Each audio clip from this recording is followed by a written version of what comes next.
समाज के ऊपर शिक्षा पर प्रतिबंध लगाया गया था। क्या कारण था कि हमारे समाज के लोगों को संपत्ति रखने का अधिकार नहीं था? क्या कारण था कि हमारे समाज के लोगों को नया कपड़ा पहनने का अधिकार नहीं था? क्या कारण था कि हमारे समाज के लोगों को कहीं बोलने का अधिकार नहीं था? क्या कारण था कि हमारे समाज के लोगों को चप्पल जूता पहनने का अधिकार नहीं था? क्या कारण था कि हमारे समाज के लोगों को केस छोड़ करके पॉकेट में कलम खोसकर चलने का अधिकार नहीं था? ये सारे चीज विस्तार से बताया जाएगा। उसका एक ही कारण है मनुवाद। जो मनुवाद मनुस्मृति को मानने वाले लोग हैं। दोस्तों, हमारे भारत में आदिकाल से और अभी तक बहुत सारे शासक आए, लेकिन दो ही संविधान बना। एक है जो बाबा साहब अम्बेडकर भारतीय संविधान बनाए, जो वर्तमान समय में चल रहा है। इससे पहले यानी 1949 के पहले मनुस्मृति दंड विधान हुआ करता था। मनुस्मृति दंड विधान में हम सबों के लिए न तो कोई संपत्ति रखने का अधिकार था, न पढ़ने लिखने का अधिकार था, न अच्छा खाना खाने का अधिकार था, न चप्पल जूता पहनने का अधिकार था, न कहीं बोलने का अधिकार था। दोस्तों, इस पे हम अवश्य आएंगे, लेकिन थोड़ा वर्तमान समय से लेकर चलते हैं। हमारे बहुत सारे साथी आज धर्म के नाम पर जयकारा लगाते हैं, लाख 2 लाख रुपया खर्चा करके पूजा पाठ करते हैं। ब्राह्मण के द्वारा उनको लगता है कि हमको सहानुभूति मिल रहा है, हम अगर धर्म का कार्य करेंगे तो हमको उन्नति होगा, लेकिन ऐसा कुछ नहीं है। सोचने वाली बात यह है कि अगर ये मनुवादी व्यवस्था के लोग, जिनको आप सब ब्राह्मण कहते हैं, अगर सच्चे में अगर आपका हितैषी होते, तो फिर अगर धर्म के नाम पे जितना आपको सहानुभूति दिखाते हैं, भगवान का पूजा पाठ करने के लिए, देवी देवता का पूजा पाठ करने के आप लोग को प्रेरित करते हैं, अगर सच में हितैषी होते तो आपके नौकरी, रोजगार, शिक्षा की बात करते, उस पर विरोध नहीं करते। ये कौन लोग थे जो मंडल कमीशन लागू हो रहा था तो उनके मंडल कमीशन के विरोध में कमंडल यात्रा निकाल करके हमारे लोगों को गुमराह किए और मंडल कमीशन को कुचल दिए, जिसमें आरक्षण का प्रावधान हो रहा था। हमारे समाज के लिए नौकरी की, रोजगार की व्यवस्था किया जा रहा था। इस पर सोचने वाली बात है। जब हमारे कर्पूरी ठाकुर जी मुख्यमंत्री बिहार में थे, आरक्षण की आवाज उठाए थे, ये कौन लोग थे जो उनको गालियां दिया करते थे कि आरक्षण कहां से आई, कर्पूरिया के मां भी आई? ये कौन लोग थे जो ये बाबा साहब अम्बेडकर को गालियां दिया करते थे? ये कहते थे कि ये दिल्ली से चमड़ा भेजा संदेश, बाल बनावे कर्पूरी भैंस चरावे राम नरेश। ये कौन लोग थे जो कहते थे कि कर कर्पूरी कर कर्पूरा, गद्दी छोड़ उठाओ दस्तूरा? उनका कहने का मतलब था कि एक बहुजन समाज का लोग, बैकवर्ड का लोग, नारी जाति का लोग मुख्यमंत्री के कुर्सी पर कैसे बैठ सकता है? एक गद्दी छोड़ करके और पुरानी दस्तूरा को उठा लो, जो हमारे पूर्वजों ने बना के तुमको दे दिया है, वो फिर से दस्त स्वीकार करो, जाओ बालों दाढ़ी बनाओ। ये कौन लोग हैं? जब लालू यादव जी मुख्यमंत्री बनते हैं तो उनके खिलाफ में चारा घोटाला में फंसाने का साजिश रचते हैं। जब सब कोई जान रहा है कि 1985 बनाम 1990 में जगन्नाथ मिश्रा के शासनकाल में चारा घोटाला हुआ और 1990 में इनका सरकार बनता है, 1992 में ये चारा घोटाला का जांच करवाने के लिए केंद्र सरकार से आदेश मांगते हैं और इन्हीं को लपेट दिया जाता है चारा घोटाला में। इसलिए रखा जाता है कि इनको पता था कि लालू यादव जी ने हर जगह जाकर के अपने समाज को प्रेरित करते थे पढ़ने लिखने के लिए, नौकरी रोजगार करने के लिए। उनका नारा था कि सुअर चराने वालों, मछली मारने वालों, सब्जी उगाने वालों, मेहनत करने वालों, पढ़ना लिखना सीखो। जब तक पढ़ोगे लिखोगे नहीं, तब तक मकरे की जाल को समझोगे नहीं। उनका भाषण था जब मंडल कमीशन जब ये विरोध कर रहे थे कमंडल यात्रा में लाल कृष्ण आडवाणी, जब गिरफ्तार करने के लिए जब लालू यादव जी मजबूर हो गए, इसलिए मजबूर हो कि देखिए कि वो दंगा करवाने वाले हैं हिंदू और मुस्लिम के नाम पर, तो उनका भाषण था कि जितना एक नेता प्रधानमंत्री की जान की कीमत है उतना ही एक आम जनता की जान की कीमत है, इसलिए राज रहे चाहे जाए लेकिन हम अपने राज्य में दंगा नहीं होने देंगे। ऐसे निश्चल और निस्वार्थ नेता को गिरफ्तार कराने का काम किया और ये चारा घोटाला में फंसा करके ईडी और सीबीआई का जांच करा करके उनको आज कुचलने का काम किया समाजवादी नेता को। दोस्तों मैं कहना चाहता हूं कि आज देखिए 2024 में लोकसभा हुआ है, 2025 में विधानसभा हुआ है, क्या लहर था, क्या जनता महागठबंधन के प्रति वोट किया है कि नहीं आप सब जानते हैं। हर तबका का लोग, हर जाति का लोग, खास करके नौजवान लोग जो है नौकरी करने के नाम पर महागठबंधन को वोट किए, लेकिन यह कहां चला गया? ये सारा सिस्टम उनके हाथों में है। आज न्यायपालिका किनके हाथ में है, कार्यपालिका किनके हाथ में है, विधायिका किनके हाथ में है, ये सोचने की बात है। हम लोग कहते हैं, हमारे समाज के लोग कहते हैं कि हम लोग 90% लोग हैं, तो 90% लोग हम बैकवर्ड के लोग हैं। एक चंद मुट्ठी भर लोग आज ये 78 वर्ष से राज कर रहे हैं। ये सोचने वाली बात है। क्या कारण है कि हम लोग केंद्र की सत्ता तक आज नहीं पहुंच पा रहे हैं? जब तक केंद्र में अपना सत्ता शासन स्थापित नहीं होगा तब तक हम लोगों को कोई विकल्प नहीं है। न हम लोग नौकरी कर सकते हैं, न कोई रोजगार कर सकते हैं, न अपने बच्चे को अच्छा स्कूल में पढ़ा सकते हैं। इसलिए दोस्तों इतना कहते हुए बात है फिर से अपने वास्तविक मुद्दा पे। मुद्दा था हमारा मनुस्मृति, रामायण और पंच ऑफ थॉट। हमारे बिहार के शिक्षा मंत्री चंद्रशेखर यादव आज से 2 साल पहले सदन में ये आवाज उठाए थे कि खास करके हमारे समाज के लोगों को 3 धर्म ग्रंथ का बहिष्कार करना चाहिए।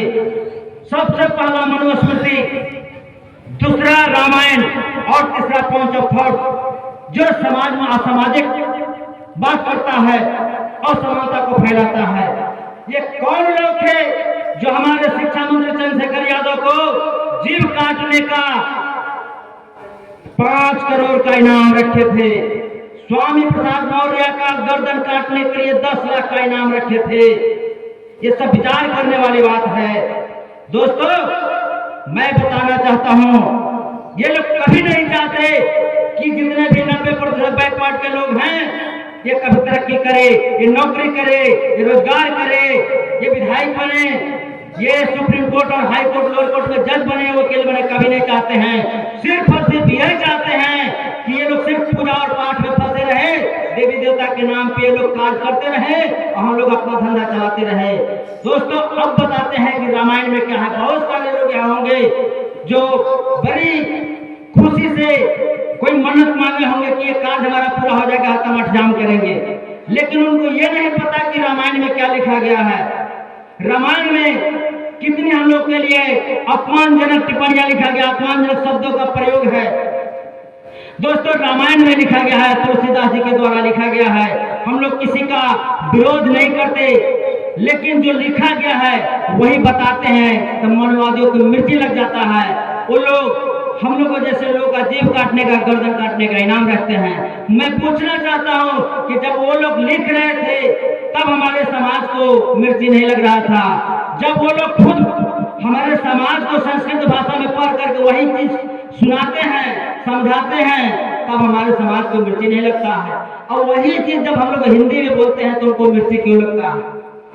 अगर हमारे बात पे यकीन नहीं हो तो आप लोग जितने भी कर्मकांडी ब्राह्मण हैं जो कर्मकांड कराते हैं, पूजा पाठ कराते हैं, उनको चैलेंज कीजिए, हमारे तरफ से 5000 का इनाम होगा, वो हिंदी में आपका पूजा पाठ करावे और समझाने का काम करे कि इसका अर्थ क्या होता है। दोस्तों उस रामायण में हम लोग को लिखा गया है कि जय बरनाधम तेजी कुम्हारा स्वपत की रात खोल कलवारा। जाति का नाम दे देकर के हम लोगों को गालियां दिया जा रहा है। जो ये चीज प्रचार प्रसार किया गया है, जो लालू यादव जी भाषण में बोले थे, ये कौन लोग थे जो कहते थे कि तेली का मुंह देखने से जतरा खराब हो जाता है? उसी रामायण में लिखा हुआ है, अहिर गड़ारा में शूद्र चमारम बिना गुनाहम पंचपनाहम। वो कहता है कहे गिररिया सुन जमान जितना भी बैकवर्ड का लोग है बिना गलती का रोज 5 जूता मारना चाहिए। क्या यही दिन दुनिया देखने के लिए हम लोग अपना पूजा पाठ करवाते हैं उनके द्वारा? उसी रामायण में लिखा हुआ है दोस्तों, उसी रामायण में लिखा हुआ है कि लिखा हुआ है, बताते हैं 1 मिनट, बताते हैं इसको बाद में बताते हैं, फिर याद आता है तो बताते हैं। और मनुस्मृति में जो लिखा हुआ है, मनुस्मृति में कपड़ा पहनने का हम लोग का अधिकार नहीं था। अगर आप कपड़ा पहनते, कपड़ा खरीद करके नया लाते तो आपसे सुआ से छेद कराया जाता, किस कीचड़ में सुनवाया जाता और उसके बाद आपको पहनने का अधिकार था। मनुस्मृति में लिखा हुआ है कि आप अच्छा बर्तन में खाना नहीं खा सकते थे, फूटा हुआ बर्तन था। मनुस्मृति में लिखा हुआ है कि अच्छा भोजन आप नहीं कर सकते थे, वो ब्राह्मणों का जूठन खाना पड़ता था। अगर किसी भाई को यकीन नहीं हो तो ये मेरा दावा है कि मनुस्मृति को मंगाए और पढ़ ले, ये सारे बात साफ साफ साबित हो जाएगा। ये सारी चीज आखिर आज कौन लोग हैं जो हिंदू राष्ट्र पर कल्पना कर रहे हैं? क्यों कर रहे हैं? क्यों भारतीय संविधान 2018 में जलाया गया? क्यों भारतीय संविधान को बदलने की बात है? कोई क्या कारण है कि भारतीय संविधान से लोगों को नफरत है? ये कौन लोग थे जो 2022 तक यानी 75 साल तक भारतीय झंडा का सम्मान नहीं किए, कभी झंडा नहीं फहराए, आज पूरे देश में भागवत लहराना चाहते हैं? ये क्या कारण? इस चीज को समझिए, समझने की जरूरत है। ये सारी चीज मनवाद से ग्रसित है। जब तक इस चीज को समझिएगा नहीं तब तक कोई विकल्प नहीं है। इसलिए मेरा अपील है आप लोगों से कि आप लोग 1 कट्ठा जमीन कम खरीदिए, टूटा फूटा घर में रह लीजिए, वो कपड़ा कम पहनिए, लेकिन बच्चे को जरूर पढ़ाइए। जब तक पढ़ाइएगा लिखाइएगा नहीं तब तक इन मकरे को जाल को समझिएगा नहीं। ये स्वामी विवेकानंद की एक कहावत याद आया। उन्होंने कहा था कि ब्राह्मण रूपी सांप ने इस देश को डस लिया है, जब तक विष वापस नहीं लेगा तब तक इस देश का कल्याण होने वाला नहीं है। दोस्तों ये आज देखिए बड़े बड़े ये कथावाचक लोग आज हिंदू राष्ट्र का परिकल्पना कर रहे हैं। वो हिंदू राष्ट्र मांग कर रहे हैं कि हम हिंदू राष्ट्र बनाएंगे। हम पूछना चाहते हैं कि ये राष्ट्र भारतीय संविधान से चलता है कि उनके मनुस्मृति से चलता है? ये क्या कारण है कि आज मनुस्मृति को लागू करना चाहते हैं और भारतीय संविधान को खत्म करना चाहते हैं? इस पर जरा आप लोग विचार कीजिए कि हम लोग कहीं से हिंदू नहीं हैं, हम सिर्फ मानव हैं। हम किसी जाति विशेष का विरोध नहीं करते, वो भी मानव है, हम भी मानव हैं। ये सारे लोग जो संसार में आए हैं अपने माँ बाप के बदौलत आए हैं। अगर माता पिता न होते तो हम सब सुंदर संसार में न होते। मनुस्मृति में लोगों के लिए लिखा गया है, जो कबीरदास की वाणी हम बताएंगे आप लोगों को। मनुस्मृति में लिखा गया है वो लोग ब्रह्मा के मुंह से पैदा हुए इसलिए ब्राह्मण कहलाए। राजपूत जाति जिनको क्षत्रिय कहते हैं, भुजाओं से पैदा हुए इसलिए क्षत्रिय कहलाए। जो पेट से पैदा हुए वो वैश्य कहलाए। आप शूद्र से पैर से पैदा हुए शूद्र कहलाए। क्या विश्वास करने का चीज है? कोई पैर से पैदा हो सकता है और कोई हाथ और मुंह से पैदा हो सकता है? दोस्तों बहुत सारी बातें कबीरदास की वाणी बताने की मैंने बात किया।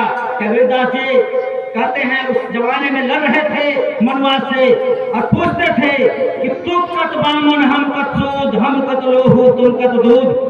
पूछते थे कि तुम कैसे ब्राह्मण हो और हम कैसे शूद्र है, इसको तुम साबित करो। तो उन्होंने हवाला दिया मनुस्मृति का कि देखो मेरे मनुस्मृति में लिखा है कि मैं ब्रह्मा के मुंह से पैदा हुआ, इसके लिए मैं ब्राह्मण हूँ। तो फिर पूछते हैं कि तू ब्राह्मण ब्राह्मणी की जाया यान बाट कहे नहीं आया।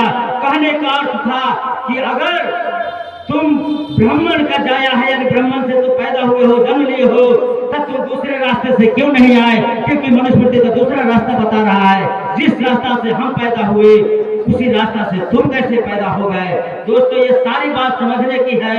हमारे कबीरदास जी उस समय मनवाद से लड़ते लड़ते तंग हो गए थे। वो कहते थे कि दुनिया कितनी बावरी पाथर पूजे जाए और घर की चकिया कोई न पूजे जेकर पिसा खाए।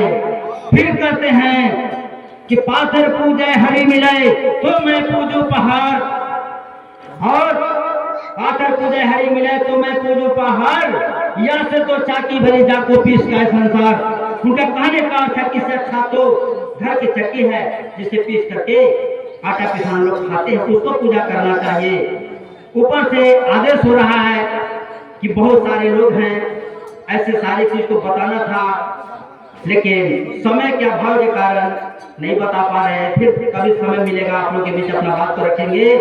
तब तक मैं आप सबको इस बोध की धरती को नमन करते हुए, अपने बहुजन महापुरुष को नमन करते हुए, आप सबको क्रांतिकारी जय भीम, जय लालू, जय भारत, जय संविधान, जय समाजवाद, जय अरजब, जय लोकतंत्र, इनकलाब जिंदाबाद।